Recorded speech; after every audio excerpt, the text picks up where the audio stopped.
जय हिंद साथियों, स्वागत है आप सभी का वोकल एकेडमी के यूट्यूब चैनल।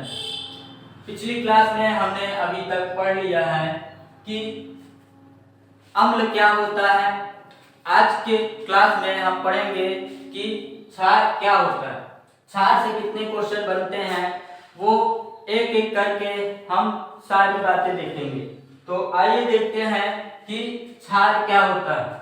क्षार क्या होते हैं? स्वाद में कड़वे होते हैं।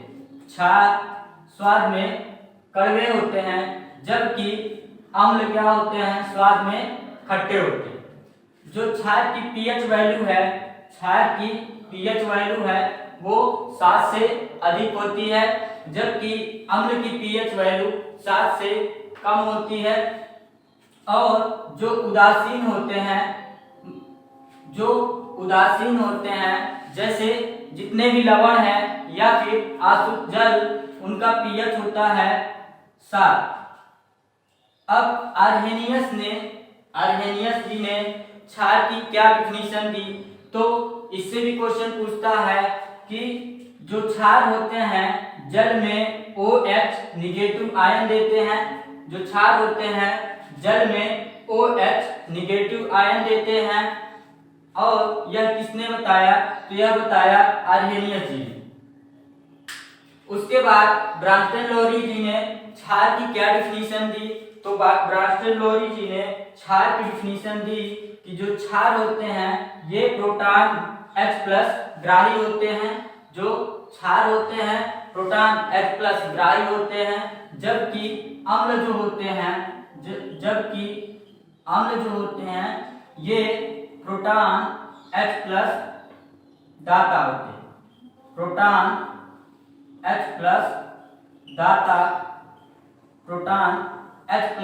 दाता अम्ल, जबकि प्रोटॉन H+ ग्राही क्या कहलाते हैं?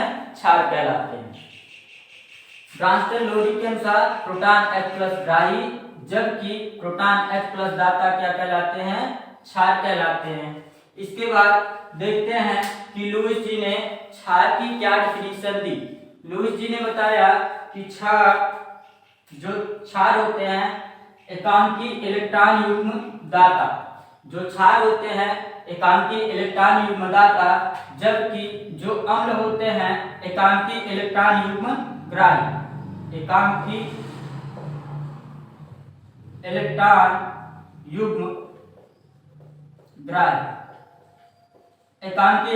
युग्म ग्राही क्षार कहलाते हैं। जैसे BF3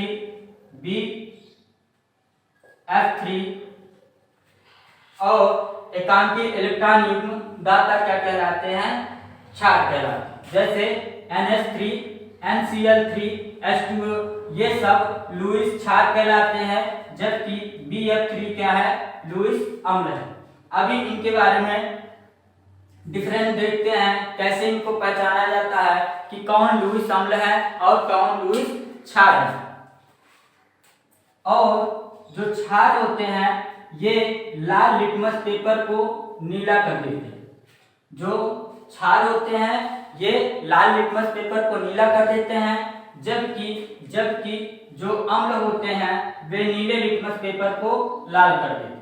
तो दोस्तों यहाँ पे कंफ्यूज नहीं होना है, एक ही बात याद रखनी है। क्या?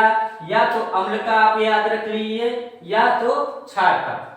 अम्ल का जैसे याद करेंगे तो अम्ल क्या होते हैं? नीले लिटमस पेपर को लाल कर देते हैं, जबकि क्षार क्या होते हैं? लाल लिटमस पेपर को नीला कर देते हैं।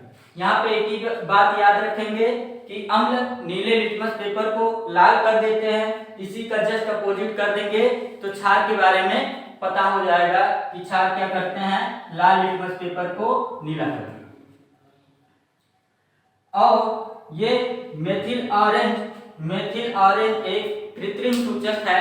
अम्ल और क्षार की पहचान करने के लिए मेथिल ऑरेंज एक कृत्रिम सूचक है। अम्ल और क्षार की पहचान करने के लिए इसका कलर जो होता है हल्का नारंगी कलर का होता है। मेथिल ऑरेंज हल्का नारंगी कलर का होता है। जब इसको क्षार में डालते हैं तो ये पीला कलर देता है। मेथिल ऑरेंज को जब क्षार में डालते हैं तो ये पीला कलर देता है, और जबकि अम्ल में ये लाल कलर देता है, अम्ल में लाल कलर देता है, जबकि मेथिल ऑरेंज क्षार में पीला कलर देता है और इसका स्वयं का रंग हल्का नारंगी होता है। यह एक कृत्रिम सूचक है। फिनाफ्थलीन अगला सूचक है फिनाफ्थलीन, ये भी कृत्रिम सूचक है। ये अम्ल और क्षार की पहचान करने के लिए एक कृत्रिम सूचक है। यह क्षार में गुलाबी रंग दर्शाता है, क्षार में कैसा रंग दर्शाता है, गुलाबी रंग दर्शाता है, और यह इसका स्वयं का रंग यह रंगहीन होता है।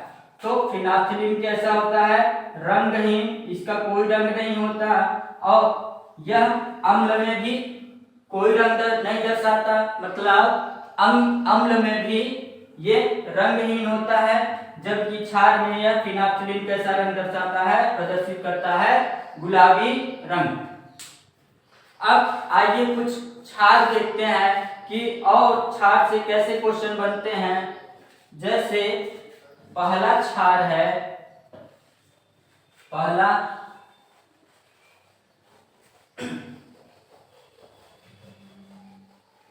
पहला क्षार है सोडियम हाइड्रोक्साइड। पहला क्षार है सोडियम हाइड्रोक्साइड। इसका जो केमिकल नेम है, रासायनिक नाम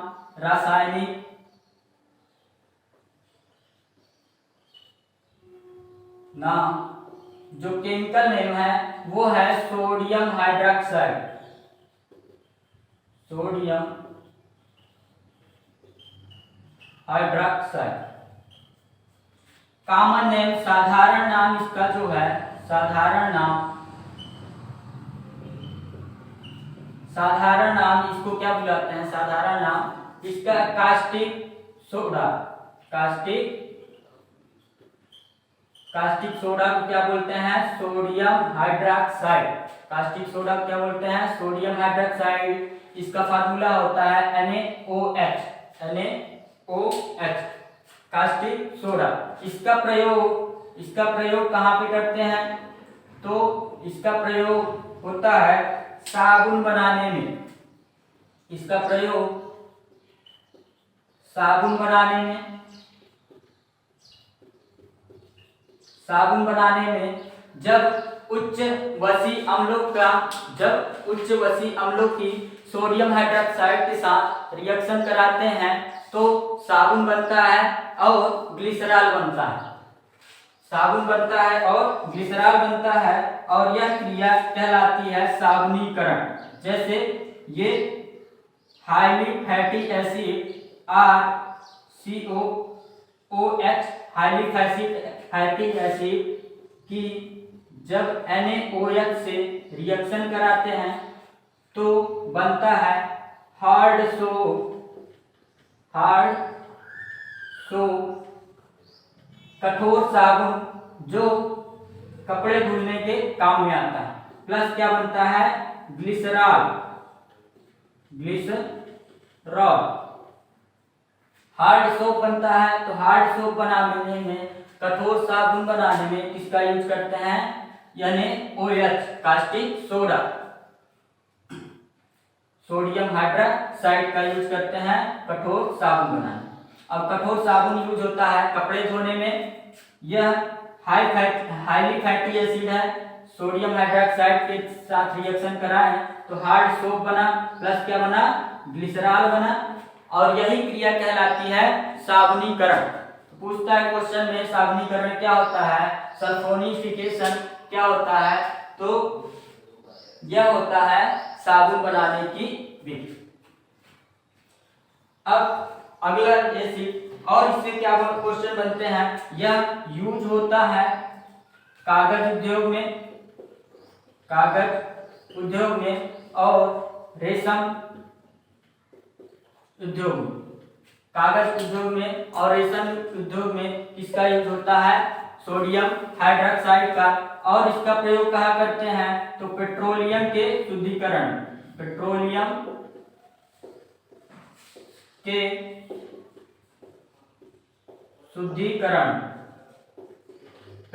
के शुद्धिकरण में, कागज उद्योग में, रेशम उद्योग में किसका यूज करते हैं? कास्टिक सोडा या सोडियम हाइड्रोक्साइड का साबुन बनाने में। और यह कैसा साबुन होता है?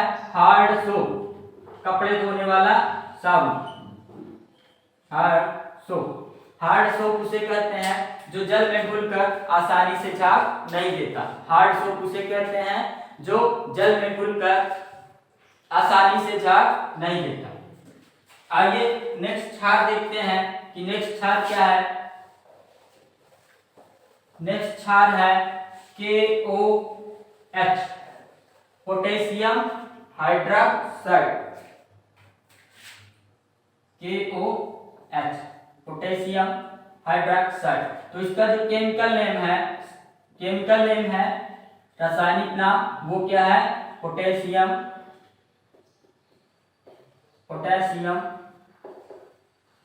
Hydroxide, potassium hydroxide KOH। Common name है जो कॉमन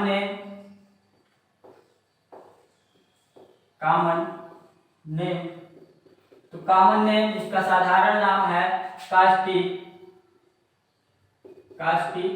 पोटास को पोटेशियम हाइड्रोक्साइड, जबकि कास्टिक सोडा को सोडियम हाइड्रोक्साइड कहा जाता है। इसका यूज भी साबुन बनाने में होता है, लेकिन यह कौन सा साबुन होता है? यह सॉफ्ट सोप होता है, सॉफ्ट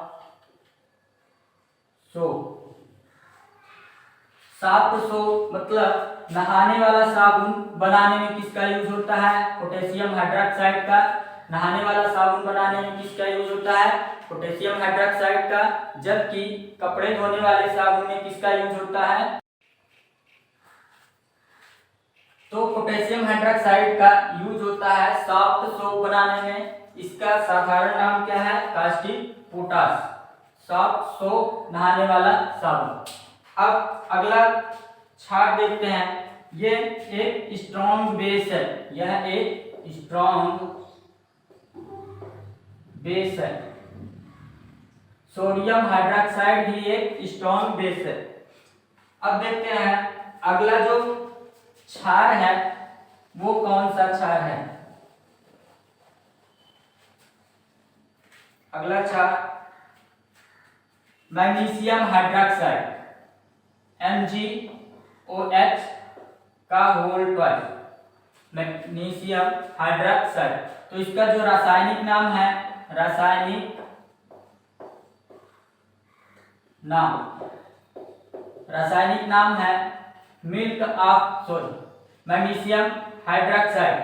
मैग्नीशियम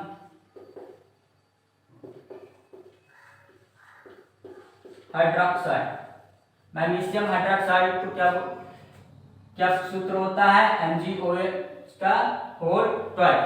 इसका जो रासायनिक नाम है मैग्नीशियम हाइड्रोक्साइड, और इसका जो साधारण नाम है वो है मिल्क ऑफ मैग्नीशिया। और क्वेश्चन यहीं से बनता है कि मिल्क ऑफ मैग्नीशिया किस क्षार को बोला जाता है? तो milk of magnesia magnesium hydroxide को कहते हैं। मिल्क ऑफ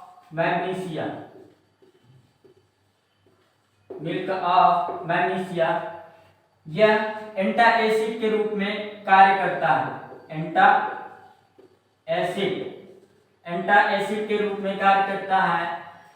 इसका यूज होता है, यह कहाँ पाया जाता है? तो यह पाया जाता है इनो में।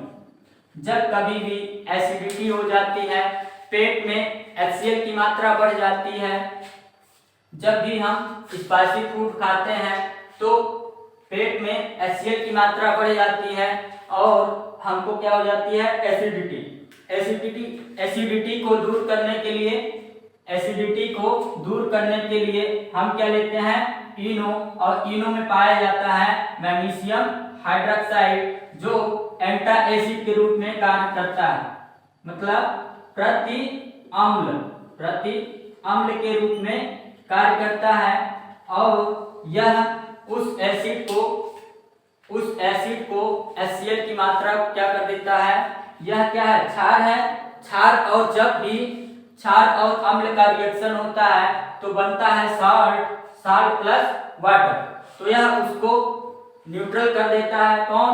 Magnesium hydroxide. जब भी एसिडिटी हो जाती है तो क्या लेते हैं? मैग्नीशियम हाइड्रोक्साइड, जिसमें जो कहाँ पाया जाता है? इनो में। तो इनो लेते हैं तो उसको क्या कर देता है? न्यूट्रल कर देता है। इसलिए इसको बोला जाता है एंटा एसिड, प्रति अम्ल। अब चलते हैं अगले क्षार में। अगला क्षार कौन सा है देखते हैं। अगला क्षार है कैल्शियम हाइड्रोक्साइड। कैल्शियम हाइड्रोक्साइड, इसका जो केमिकल नेम है, रासायनिक नाम है, रासायनिक नाम कैल्शियम हाइड्रोक्साइड, कैल्शियम हाइड्रोक्साइड। और इसका जो जनरल नाम है स्लैगलाइन। कॉमन नेम या साधारण नाम, कॉमन नेम या साधारण नाम। तो कैल्शियम हाइड्रोक्साइड का जो कॉमन नाम है वह है स्लैगलाइन।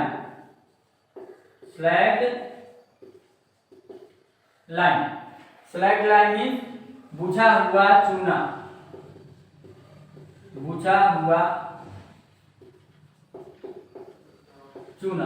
बुझा हुआ चूना किसे कहते हैं? कैल्शियम हाइड्रोक्साइड को। बुझा हुआ चूना किसे कहते हैं? कैल्शियम हाइड्रोक्साइड को, या फिर इसको बोलते हैं स्लैगलाइन। तो यही क्वेश्चन बनता है कि बुझा हुआ चूना किसे बोलते हैं? कैल्शियम हाइड्रोक्साइड को, या स्लैगलाइन किसे बोलते हैं? कैल्शियम हाइड्रोक्साइड को। इसका यूज कहाँ पे होता है? इसका यूज कहाँ पे होता है? तो व्हाइट वाश, दीवार की सफेदी करने में इसका यूज करते हैं कैल्शियम हाइड्रोक्साइड। और यही चूना होता है जो इटेबल होता है, खाने योग्य होता है। इटेबल, खाने योग्य कौन सा चूना होता है? जिसका फार्मूला है कैल्शियम हाइड्रोक्साइड। कैल्शियम हाइड्रोक्साइड यही इटेबल होता है और इसका यूज करते हैं व्हाइट वाश में। अब देखते हैं अगला क्षार है aluminium hydroxide. Aluminium hydroxide, AlOH का होल 5। इसका chemical name aluminium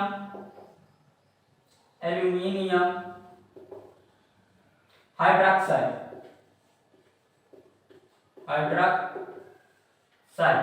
aluminium hydroxide. और यह यूज होता है, जैसे मैग्नीशियम हाइड्रोक्साइड कहाँ पे यूज होता था? एंटा एसिड के रूप में, वैसे ही एल्युमिनियम हाइड्रोक्साइड भी एंटा एसिड के रूप में होता है, लेकिन यह पाया जाता है महंगी दवाओं में। यह भी एंटा एसिड के रूप में जाना जाता है, एंटा एसिड। तो यहाँ क्वेश्चन पूछता है कि मैग्नीशियम हाइड्रोक्साइड और एल्युमिनियम हाइड्रोक्साइड को एंटा एसिड के रूप में जाना जाता है। तो इसे याद रखेंगे, एंटा एसिड मतलब प्रति अम्ल, एंटा एसिड। और अगला जो क्षार है वो है calcium oxide. CaO, calcium oxide. अब यहाँ पे ध्यान देने की बात यह है कि कैल्शियम ऑक्साइड, इसमें OH तो है नहीं, लेकिन जितने भी धातु ऑक्साइड होते हैं, जितने भी धातुओं का ऑक्साइड होता है, धातु ऑक्साइड, वे होते हैं धातु ऑक्साइड होते हैं क्षारीय। धातु ऑक्साइड कैसे होते हैं? क्षारीय। धातुओं का ऑक्साइड क्षारीय होता है। कैल्शियम क्या है? एक धातु है। ऑक्सीजन क्या है? एक अधातु। तो कैल्शियम का ऑक्साइड मतलब धातु का ऑक्साइड क्या कहलाएगा? ये क्षारीय है। जबकि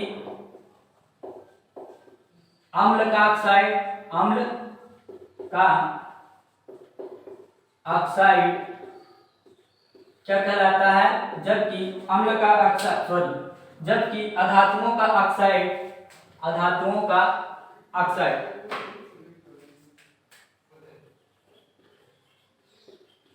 अधातुओं का ऑक्साइड क्या कैसे होते हैं, अम्लीय। अधातुओं के ऑक्साइड कैसे होते हैं, अम्लीय। आइए देखते हैं अगला चार्ट।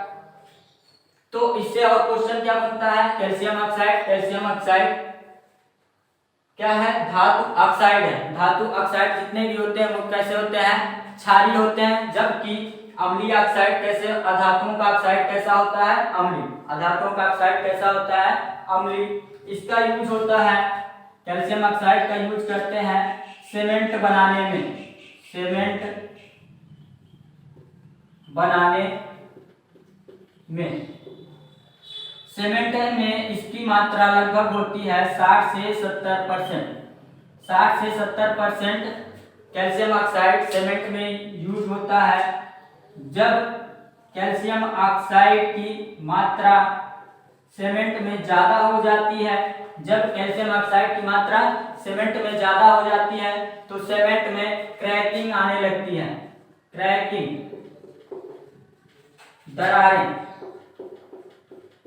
जब सीमेंट में कैल्शियम ऑक्साइड की मात्रा ज्यादा हो जाती है तो सीमेंट में क्रैकिंग आने लगती है, और जब कैल्शियम ऑक्साइड की मात्रा सीमेंट में कम होती है तो क्या होने लगती है, इसकी स्ट्रेंथ क्या हो जाती है, कम हो जाती है। स्ट्रेंथ क्या होगी, कम। कैल्शियम ऑक्साइड की मात्रा सीमेंट में बढ़ेगी तो क्रैकिंग आने लगेगी, और कैल्शियम ऑक्साइड की मात्रा सीमेंट में घटेगी तो इस स्ट्रेंथ उसका क्या हो जाता है, कम हो जाता है। और सीमेंट से और क्या क्वेश्चन बनता है, तो सीमेंट की खोज किसने की, सीमेंट की खोज किसने की, तो वो है जोसेफ एस्पेडिन। जोसेफ एस्पेडिन ने सीमेंट की खोज की।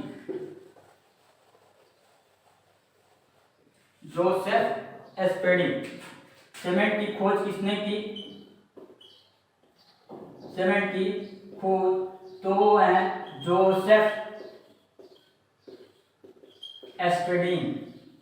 जोसेफ एस्पेडिन, और इन्होंने जिस सीमेंट की खोज की थी सबसे पहला उसका नाम रखा था पोर्टलैंड सीमेंट। Portland cement. तो सबसे पहले किस सीमेंट की खोज हुई, पोर्टलैंड सीमेंट। सीमेंट की खोज किसने की थी, जोसेफ एस्पेडिन ने। सीमेंट में कैल्शियम ऑक्साइड की मात्रा बढ़ती है तो सीमेंट में क्रैकिंग आने लगती है, दरारें आने लगती है। सीमेंट में कैल्शियम ऑक्साइड की मात्रा घटती है तो उसकी स्ट्रेंथ क्या हो जाती है, कम हो जाती है। अब अगला जो क्षार है, तो ये जिंक ऑक्साइड, कैल्शियम ऑक्साइड है। अगला जो क्षार है zinc oxide. Zinc oxide, ZnO, zinc oxide. Zinc oxide, इसका जो रासायनिक नाम है वो क्या है, जिंक ऑक्साइड, और इसको अन्य नामों से भी जाना जाता है। तो इसके अन्य नाम क्या क्या है, देखते हैं कि अन्य नाम क्या क्या है। इसको बोलते हैं zincite, zincite, flower of zinc, flower of zinc. यहां से क्वेश्चन कई बार पूछा है कि फ्लावर ऑफ जिंक किसे बोलते हैं, तो क्या हम लगाएंगे जिंक ऑक्साइड को क्या बोलते हैं, फ्लावर ऑफ जिंक। इसका और नाम है कैलामाइन। कैलामाइन, कैलामाइन किसे बोलते हैं, जिंक ऑक्साइड को। और इसका और नाम है फिलास्फर वुड। Philosopher would. तो इसको इतने नामों से जाना जाता है। जिंक ऑक्साइड को जिंकाइड बोलते हैं, फ्लावर ऑफ जिंक। यहां से ज्यादा क्वेश्चन बना है कि फ्लावर ऑफ जिंक किसे बोलते हैं, तो जिंक ऑक्साइड को। इसका अदर नेम है कैलामाइन और फिलास्फर वुड। फिलास्फर वुड किसे बोलते हैं, तो फिलास्फर वुड किसे बोलते हैं, जिंक ऑक्साइड। इसका यूज कहाँ पे होता है, तो इसका यूज होता है आर्टिफिशियल टीथ बनाने। इसका यूज होता है आर्टिफिशियल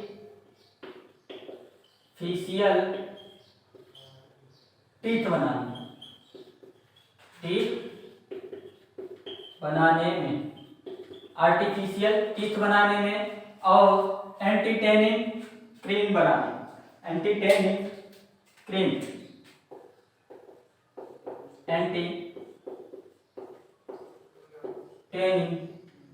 एंटी टैनिंग क्रीम बनाने में। और एंटी टैनिंग क्रीम क्या होती है? ये हमको धूप से बचाती है, ये हमको धूप से बचाती है। जैसे आर्टिफिशियल टीथ बनाने में किसका यूज? जिंक ऑक्साइड का। एंटी टैनिंग क्रीम बनाने में, एंटी टैनिंग क्रीम क्या होती है? जब खिलाड़ी क्या जैसे क्रिकेट खेलते हैं तो वहां पे ज्यादा धूप रहती है तो एक सफेद कलर का फेस पे लगा के जाते हैं, वही होती है एंटी टैनिंग क्रीम। और एंटी टैनिंग क्रीम बनाने में क्या यूज होता है? Zinc oxide. तो आज का टॉपिक यहीं पे फिनिश होता है। और आपको वीडियो अच्छा लगा हो तो शेयर, लाइक और कमेंट करें। कमेंट में अपनी प्रतिक्रिया जरूर दें और फीडबैक अपना जरूर दें। मिलते हैं अगले वीडियो में।